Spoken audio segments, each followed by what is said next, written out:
memasuki musim yang baru, tahun Peidalet 5784. Jadi karena gereja kita juga mengikuti tuntunan Tuhan ya saudara, berdasarkan hari raya orang Ibrani, maka saya ingin membagikan kepada saudara tuntunan Tuhan yang saya secara pribadi dapatkan untuk di musim yang baru ini. Amin. Nah sebelumnya saudaraku, karena tema saudara pada hari ya, selama sebulan ini discipleship ya. Jadi berapa banyak di antara saudara yang punya anak? Bisa angkat tangan? Ya kalau udah punya anak, saudara akan mulai menyadari bahwa discipleship itu begins at home. Ya, pemuridan itu dimulai dari dalam rumah. Ketika anak kita lahir, dia lahir di dunia yang seperti ini, yang persaingannya berat. Ya, dia lahir di dunia di mana banyak hal bisa terjadi. Dia lahir di dunia yang mungkin tidak menyambut dia sebagaimana dia inginkan. Jadi ketika anak kita lahir, dunia enggak berkata hai, enggak. Dunia malah bilang, ngasalin loh, atau orang lagi datang ke dunia ini, bikin runyem, bikin penuh, ya. Jadi ketika seorang anak lahir, kita sebagai orang tua punya tanggung jawab bagaimana pertama menjadi father and mother, dalam artian fathering. Kita juga harus menjadi coach, kita melatih anak kita punya behavior, punya gaya hidup yang baik. Dan kita juga harus jadi guru, kita ngajarin anak kita bagaimana cara untuk bisa berperilaku yang benar dalam kehidupan. Karena kalau kita tidak mengajari mereka, apa yang mereka pelajari ketika mereka kecil, akan mereka pelajari ketika mereka besar. Contoh, kalau sejak kecil mereka nggak pernah diajari taat sama orang tua, nanti udah besar diajari untuk taat sama sipir penjara. Ya. Kalau sejak kecil nggak pernah diajari bagaimana caranya untuk mengendalikan keinginan, ketika dia besar, dia akan mencuri. Kalau sejak kecil tidak diajari mengucap syukur, ketika dia besar dia depresi. Dan akhirnya lewat peristiwa yang berat dulu baru dia belajar bahwa ternyata hidup harus mengucap syukur ya. Nah, kita bilang begini, kenapa enggak dari kecil lo belajar? Gitu kan? Atau kalau sejak kecil dia enggak diajari bagaimana menyadari dirinya berharga, nanti udah besar baru dia belajar. Setelah dimanfaatkan orang, dicampakkan orang, baru dia mulai ngerti, hidup gue berharga. Kenapa gue diginiin? Lah kenapa enggak dari kecil aja lo belajar? Gitu kan? Ya jadi ada pelajaran-pelajaran, kalau saudara sejak kecil nggak belajar matematika, udah gede baru belajar. Belajar ngitung, kan ribet ya. Gede baru belajar ngitung. Kalau saudara dari kecil nggak pernah belajar membaca, udah gede baru belajar membaca. Karena banyak orang yang udah gede baru belajar membaca. So hal-hal yang kita miss untuk pelajari dalam pertumbuhan rohani kita, mungkin kita akan pelajari nanti, tapi dengan cara yang lebih kasar, lebih menyakitkan buat kita. Makanya kenapa pemuridan itu penting. Karena orang yang baru lahir baru terima Yesus itu dituntun untuk menyadari bahwa bukan karena udah terima Yesus terus hidup lu bakal aman-aman aja ya. Enggak loh. Bukan berarti lu udah terima Yesus terus hidup lu akan seperti di surga bahagia gitu, enggak. Ini hidup keras ini. Bahkan sejak kamu terima Yesus mungkin akan ada begitu banyak hal yang menyulitkan kamu. Karena kamu gak bisa lakukan lagi hal yang biasa kamu lakukan dulu. Kan diajari itu. Kalau dia miss pelajaran-pelajaran tertentu dalam pertumbuhan rohaninya, dia mungkin nanti akan belajar dengan cara yang menyakitkan dalam perjalanannya ke depan. Makanya gak heran ada banyak orang akhirnya kecewa ya sama Tuhan, pahit sama Tuhan. Nah itulah sebabnya hari ini ada satu hal yang harus kita muridkan dalam kehidupan kita, yaitu mulut. To speak and the door will be open. Katakan sama-sama, speak and the door will be open. Peidalet. Sebelumnya saya mau berikan kepada saudara sebuah latar belakang. Di Israel itu saudara ada 2 kalender. Yang pertama kalender sipil, yang kedua kalender rohani. Nah, kalender rohani ini yang kita bahas karena berbicara tentang hari raya yang harus dirayakan oleh orang Israel. Jadi mereka merayakan hari raya itu dan beberapa hari raya, diantaranya yang pertama hari raya Paskah. Kedua hari raya roti tak beragi, hari raya buah sulung. Ya saudara pasti familiar dengan hari raya ini. Tetapi kalau saudara mau perhatikan, kenapa sih kita masih mengikuti tuntunan hari raya orang Ibrani? Kalau saudara perhatikan, hari raya orang Ibrani itu tidak terjadi secara kebetulan atau terjadi begitu saja. Contohnya hari raya Paskah atau Pesak, ya itu berkaitan dengan kematian Yesus. Dalam artian Yesus mati nggak di hari raya lain, dia mati di hari raya Paskah, ya. Jadi ketika orang Ibrani sedang merayakan perayaan Paskah, di momen yang sama Yesus mati. Lalu ketika hari raya roti tidak beragi, itu adalah momen di mana kita memperingati penebusan Yesus. Lalu ketika hari raya buah sulung, Yesus bangkit. Jadi Yesus bangkit persis di hari raya buah sulung. Dia enggak bangkit di hari raya yang lain. Bahkan ketika Roh Kudus dicurahkan, itu persis hari raya Pentakosta. Kenapa dia enggak dicurahkan di hari raya yang lain? Kenapa sih peristiwa-peristiwa ini persis terjadi sesuai dengan hari raya yang ada? Kenapa Roh Kudus dicurahkan pada hari raya Pentakosta? Kenapa dia enggak dicurahkan di hari raya Paskah? Karena Tuhan bekerja berdasarkan kalendernya, waktunya. Jadi Roh Kudus dicurahkan persis pada hari raya Pentakosta. Tuhan ingin bicara sama kita bahwa kalau kamu mau tuntunan dalam perjalanan kehidupan kamu, kamu ingin tahu apa yang sedang aku rencanakan dalam kehidupan kamu. Kamu perhatikan aja hari raya ini. Perhatikan pesan-pesan yang sedang aku sampaikan. Setiap musimnya, setiap tahunnya, setiap hari raya. Ada pesan-pesan yang Tuhan mau sampaikan kepada umatnya lewat hari raya. Itulah sebabnya kenapa kita memperhatikan hari raya Yahudi. Pertama, kalender Ibrani adalah kalender rohani umat Tuhan yang memberitahu kita musim-musim rohani. Yang kedua, kalender Ibrani adalah jam rohani yang memberitahu kita waktu-waktu Tuhan. Dan yang ketiga, kalender Ibrani adalah juga salah satu tuntunan yang Tuhan berikan bagi perjalanan hidup umatnya. Ada seorang yang berkata begini, kalau ingin tahu apa yang akan terjadi di dunia ini, lihat aja ke Israel. Lihat aja apa yang akan terjadi di sana. Karena segala hal yang akan terjadi sampai kedatangan Yesus, itu akan mulai kita lihat tergenapi satu demi satu. Dan apapun yang terjadi dengan Israel akan ada erat kaitannya dengan peristiwa dunia. So, kalau di Tionghoa kita kan suka ngikutin ya. Tahun apa tahun ini? Tahun kucing misalnya. Tahun apa ini? Tahun anjing gitu kan ya. Kenapa sih? Kenapa sih ada orang yang begitu? Karena sebenarnya manusia itu percaya ada sebuah kekuatan supranatural yang menguasai dan menggerakkan dunia ini. Manusia percaya bahwa ada kekuatan supranatural melampaui logikanya yang memberikan kepada dia sebuah tuntunan. Saya baru aja melayani satu orang ibu yang dia lagi bingung dengan jalan hidupnya. Lalu saya share sama dia 5 langkah supaya tidak salah mengambil keputusan ketika sedang dalam masa transisi.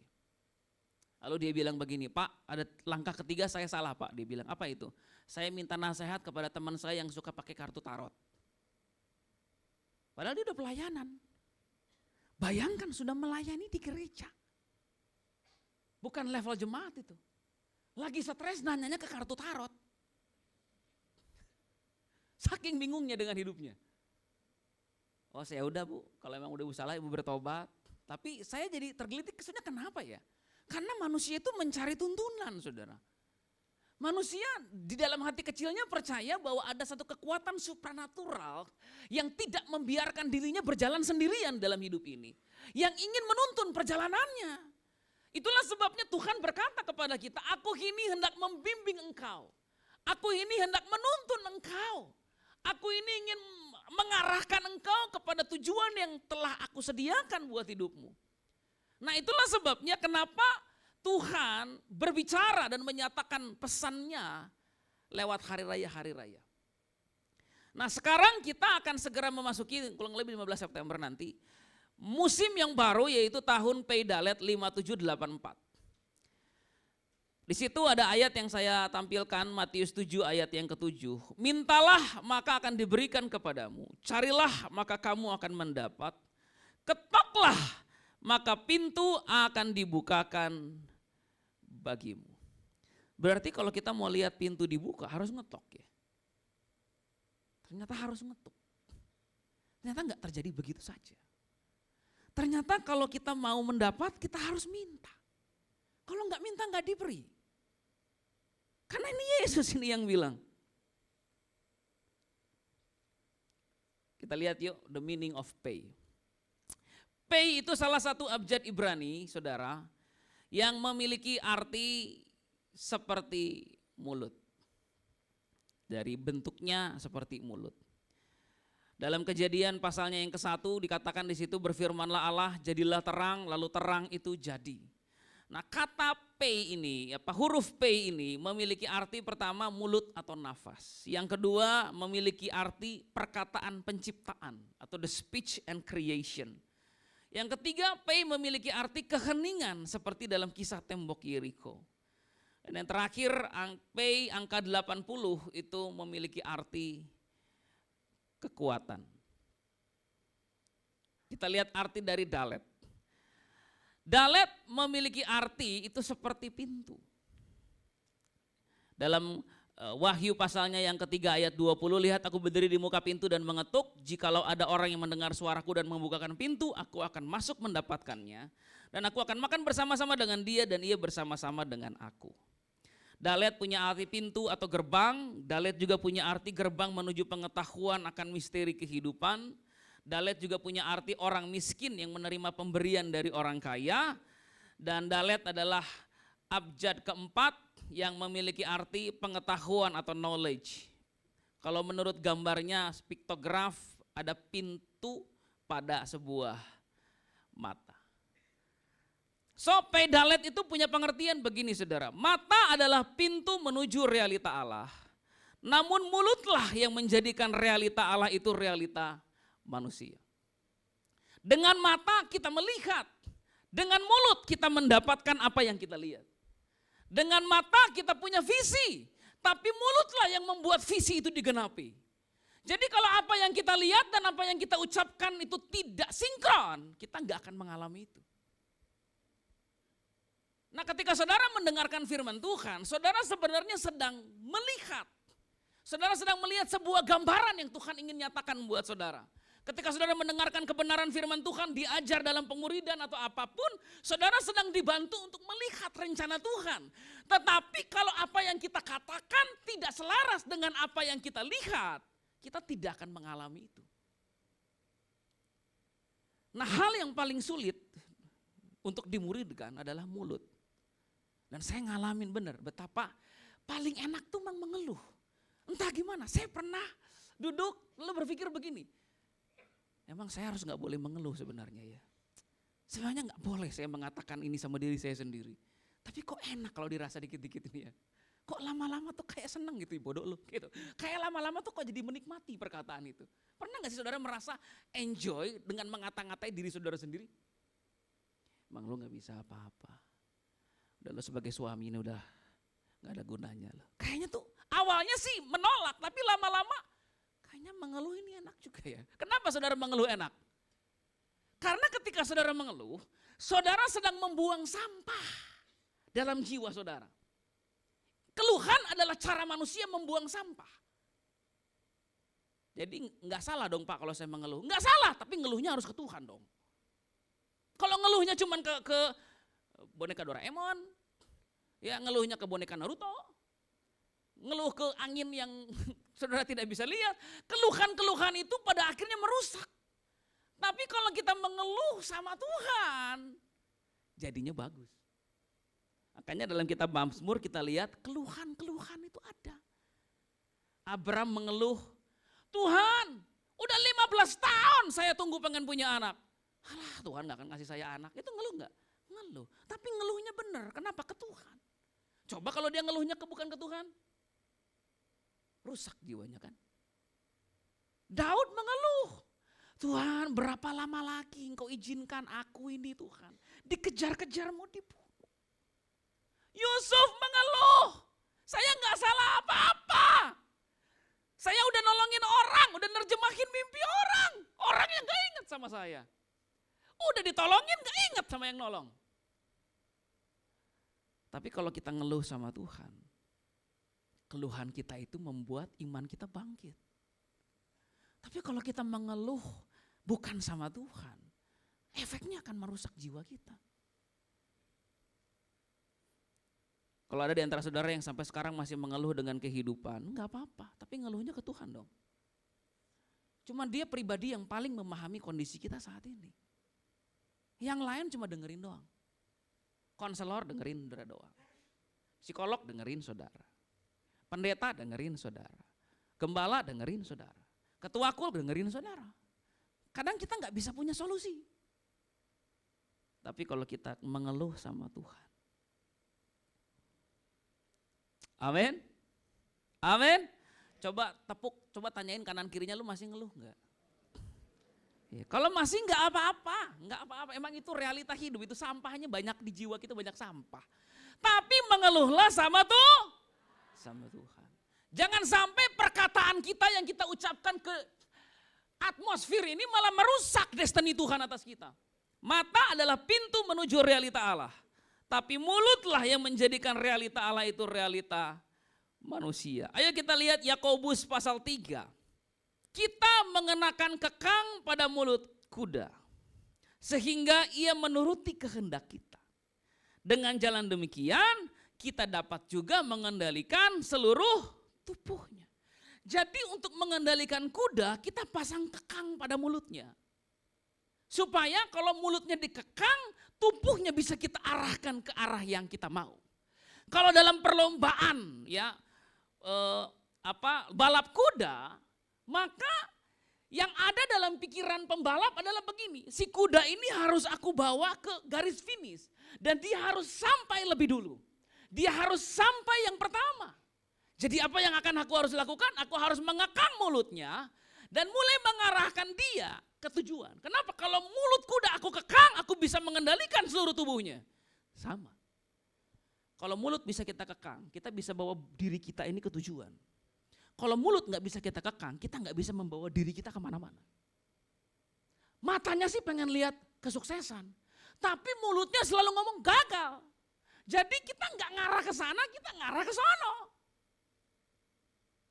Karena mulut saudara yang dikekang oleh roh menuntun kita ke tujuan. So gimana cara kita bisa membawa diri kita ini masuk kepada tujuan penggenapan dari janji Tuhan? Mulut. Karena hidup dan mati dikuasai lidah. Apa yang paling sulit dimuridkan? Mulut. Mulut itu susah sekali dimuridkan itu. Makanya Yesaya bilang, aku diberikan oleh Tuhan lidah seorang murid. Kenapa sih lidah seorang murid? Karena kalau lidah seorang guru sukanya ngajarin orang. Paling gampang emang. Makanya di sini paling enak nih. Di mimbar udah paling enak ngajarin orang. Tapi Alkitab bilang, jangan di antara kamu, jangan ada orang yang ngebet pengen jadi guru. Kenapa? Karena sebagai guru kamu akan dapat tanggung jawab 2 kali lipat dari bukan. Mengekang mulut, ini penting saudara. Di situ saya tulis, kendalikan perkataanmu, maka engkau dapat menuntun dirimu menuju pintu kemenangan. Mulai sekarang, kendalikan perkataan kita. Saya tahu hidup ini susah, apalagi zaman sekarang saya ketemu orang-orang yang punya toko yang jadi sepi, ya orang-orang mau pindah ke online, ternyata online juga belum berhasil. Saya punya kenalan seorang gembala yang sekarang harus sampai jualan. Si gembala ini nggak pernah jualan seumur hidupnya, akhirnya dia harus jualan keripik-keripik. Kenapa? Karena dia sendiri sebagai gembala, jemaatnya sedang mengalami kesulitan. So saya nggak sedang mengecilkan situasi kita sekarang. Tetapi dengan mengendalikan perkataan, kita bisa menuntun diri kita, bisnis kita, pekerjaan kita, pelayanan kita, keluarga kita, ke pintu kemenangan itu. Amin. Jangan biarkan apa yang saudara lihat dan apa yang saudara ucapkan nggak sinkron. Kalau saudara lihat berkat, perkatakan berkat. Saya dalam perjalanan dari rumah ke sini apa yang saya lakukan? Setel di mobil saya, declaration. Pakai bahasa Inggris memang sih, tapi saya mendengar itu sebenarnya, I declare that this year will be the year, gitu kan. Saya ngedengerin kan jadi semangat. Coba kalau saya dengerin lagu dangdut yang sedih. Semalam aku mimpi buruk sekali. Kan? Ya enggak, nyampe sini saya mau khotbah gimana coba spirit saya udah enggak jelas. Ya kan? Saudara bayangin. Ya. Kedua, mengendalikan kehidupan dengan perkataan. Di dalam ayat 4 dikatakan, dan lihat saja kapal-kapal, walaupun amat besar, katakan amat besar. Dan digerakkan oleh angin keras, katakan angin keras. Namun dapat dikendalikan oleh kemudi yang amat kecil. Menurut kehendak jurumudi. Sebenarnya ya saudara ya, enggak ada visi yang terlalu besar. Enggak ada. Semua itu bisa kita kendalikan dengan mulut. Waktu Yesus memberikan perumpamaan tentang gunung, dia bilang begini, itu gunung memang gede. Tapi kalau kamu bisa memperkatakan sesuatu, gunung itu pindah. So sebenarnya bukan visi kita yang terlalu besar. Perkataan kita nih loh terlalu kecil. Saya lahir di keluarga yang sangat sederhana, papa saya guru. Saya 5 bersaudara, jadi sejak saya punya anak adik kedua, saya sudah memutuskan dalam hidup saya di alam bawah sadar saya bahwa Siti tidak akan meminta apapun sama orang tua saya lagi. Kenapa? Wong anak-anaknya udah banyak. Saya minta juga pernah dan gak dikasih, karena emang orang tua saya gak punya cukup uang untuk memberi. So sekalipun saya akhirnya sejak kenal Yesus saya punya visi yang besar, perkataan saya ini selalu kecil. Visi saya besar saudara. Sejak saya lulus SMA, akhirnya saya memutuskan untuk full time aja daripada saya mengejar mimpi saya sendiri karena saya berjumpa Tuhan dan saya percaya itu jalan Tuhan buat saya. Saya punya mimpi yang besar. Saya punya kerinduan yang besar. Saya tahu bahwa kehendak Tuhan adalah bukan supaya saya seturun-temurun hidup terus dalam kutuk kemiskinan, enggak. Tetapi perkataan saya ini terlalu kecil untuk visi itu. Perkataan saya selalu ya udahlah, mau gimana lagi, ya gini aja lah udah mau apa. Tapi visi saya besar. Nah, kalau perkataan saudara yang kecil nggak sinkron dengan visi saudara yang besar, ya tidak akan terlihat apa yang selama ini saudara rindukan. Saya mau tanya sama saudara hari ini, kita punya perkataan yang terlalu kecil enggak? Saking kecilnya perkataan itu seringkali enggak sinkron dengan visi yang Tuhan taruh dalam diri saudara. Di situ dikatakan lidah itu seperti kemudi yang amat kecil, tapi bisa menguasai yang besar. Kapal yang besar, angin yang keras, itu enggak mempengaruhi. Kenapa? Karena perkataan seseorang itu begitu luar biasa. Saya mau Bapak hitung dari 1 sampai 20 Pak, dimulai dari sekarang. 1, 2, 3, 4, 5, 6, 7, 8, 9, 10. Katakan haleluya. Nah, waktu dia ngitung, pikiran dia terfokus sama 1, 2, 3, 4, 5. Waktu dia ngomong, pikirannya berhenti. Diinterupsi sama apa yang dia katakan. Jadi ketika kita ngeluh, kita berpikir berat, kita berpikir susah, kita sedang depresi, cara untuk menghentikan itu serangan kepada pikiran kita, cara supaya kita nggak overthinking adalah to speak something. Itu secara psikologis ini loh. Karena ketika saya bilang haleluya, langsung berhenti itu. Hitungannya langsung buyar. Dan dia langsung haleluya gitu ya. Di sekolah Alkitab saya diajarin bahwa haleluya itu powerful. Kenapa? Karena waktu di sekolah Alkitab kita nggak boleh gini loh. Haleluya nggak boleh. Haleluya nggak boleh. Haleluya nggak boleh. Harus gimana sih Pak? Bapak repot banget. Harus gini nih. Haleluya. Karena breath, nafas. Orang Yahudi itu memperkatakan abjadnya pakai nafas.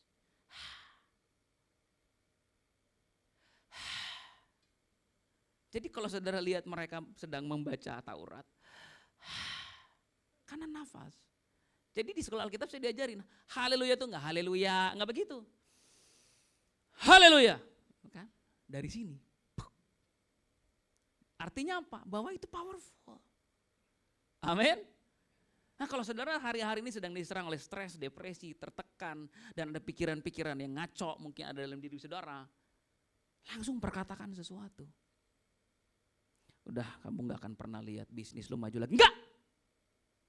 Langsung perkatakan firman. Tuhan terima kasih untuk musim yang baru. Terima kasih untuk pintu yang Tuhan bukakan. Terima kasih untuk jalan yang Tuhan sudah sediakan buat aku. Terima kasih karena aku dan seluruh keluarga aku akan melihat kebaikan Tuhan di negeri orang-orang yang hidup. Terima kasih karena janji Tuhan bagiku adalah ya dan amin. Terima kasih Tuhan, amin. Seger ya?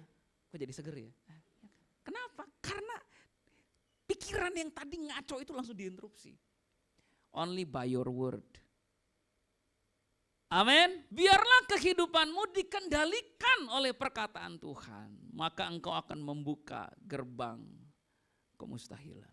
Perkataan kita di musim yang baru ini akan buka pintu buat kita.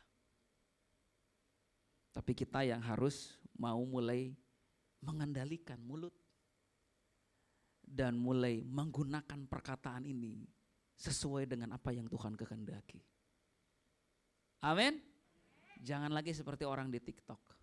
Suami gue gak perhatian sama gue, jadilah begitu terus umur hidupnya. Istri gue sejak punya anak gak merhatiin gue, jadilah begitu. Terus dia perkatakan begitu terus. Memang itu kan yang saudara mau kan? Enggak, saudara kan maunya gak begitu kan? Waktu saudara bilang istri gak perhatian sama saya, suami gak perhatian sama saya, yang jadi visi saudara adalah kan suami perhatian. Tapi kenapa apa yang saudara lihat dan apa yang saudara ucapkan gak sinkron? Makanya disinkronkanlah musim yang baru ini. Demikian juga lidah, walaupun suatu anggota kecil dari tubuh, namun dapat memegahkan perkara-perkara yang besar. Ini lidah kita ini hebat sekali ya. Hebat. Lo tahu nggak? Gue perhatiin tuh ya. Suaminya udah nggak pulang kena 5 hari. Apalagi ada masalah gitu ya. Kan lagi kerja di luar kota. Itu kan sepele sekali. Suaminya sedang kerja di luar kota jadi gak pulang ke rumah 5 hari. Kenapa itu harus jadi berita besar? Kenapa harus bawa orang untuk berpikiran bahwa mungkin lagi ada masalah dalam rumah tangganya ya. Mungkin suaminya selingkuh kali ya. Kan, iya ya. Tapi kan betapa hebatnya lidah ini ya. Masalah sepele jadi besar. Bisa nggak kita mulai memegahkan perkara sepele tapi dalam hal ilahi? Contoh, jemaat kul saudara cuma 5. Nggak bisa nggak perkatakan hal yang dahsyat? Terima kasih Tuhan, jadi 5, jadi 50. Orang bilang lebay, loh daripada nih mulut gue pakai buat gosipin orang, membesar-besarkan masalah orang, kan lebih baik aku membesarkan diriku. Apa yang Tuhan percayakan kepadaku. Terima kasih untuk keluarga yang diberkati Tuhan. Terima kasih untuk keluarga yang luar biasa, keluarga yang cinta Tuhan, keluarga yang akan mengalami penggenapan janji Tuhan. Realitanya orang lihat mungkin keluarga saudara sedang susah, tapi kenapa enggak kita besar-besarkan aja yang bagus-bagus? Ya, kenapa kita besar-besarkan yang jelek-jelek? Karena mulut itu dahsyat. Alkitab berkata begini, jangan memandang remeh hari peristiwa kecil dalam hidupmu. Berapa banyak di antara saudara yang percaya Tuhan kita besar? Cuma seberapa besarnya itu kan yang kita gak tahu itu ya. Cara kita menggambarkan betapa besarnya Tuhan itu kan yang kita gak bisa. Susah. Waktu kita bilang how great. Ya kan beda. Saya kasih contoh pengalaman saya. Sebelum saya tutup. Saya pelayanan di sebuah desa Citayam. Saya mungkin pernah cerita sama saudara apa lupa. Tapi ini pengalaman real. Saya waktu itu jadi penerjemah seorang hamba Tuhan, James Singh. Kita ke Citayam, daerah Depok sono, 2,5 jam. Sementara mereka pujian penyembahan, jemaatnya gereja itu mungkin kalau 20 orang lah, 25 orang. Itu mayoritas saudara pengamen, pengemis, dan orang yang gak punya kerjaan. Itu jemaatnya, mayoritas itu. Kalau saya bilang mayoritas 99,9%. Karena memang itu daerah misi. Terus kita nyanyi kan, WL kan mimpin penyembahan. Ayo saudara kita nyanyi. Aku punya Tuhan yang besar, yang telah berjanji dan sanggup menggenapi. Semua nyanyi semangat. Waktu itu di pikiran saya, karena saya tipe pemikir, saya harus mengajukan pertanyaan kritis, saya tanya begini, Tuhan maaf loh ya, maaf. Ini besar dari mananya nih Tuhan dari orang-orang ini. Maaf loh, maaf banget Tuhan, saya nggak lagi ngatain, nggak jelekin, enggak, saya cuma mau tanya karena ini perlu untuk saya bisa punya jawaban. Mereka bilang Tuhan mereka besar, lihat kondisi mereka. Bagaimana mungkin pengemis bisa bilang Tuhannya besar?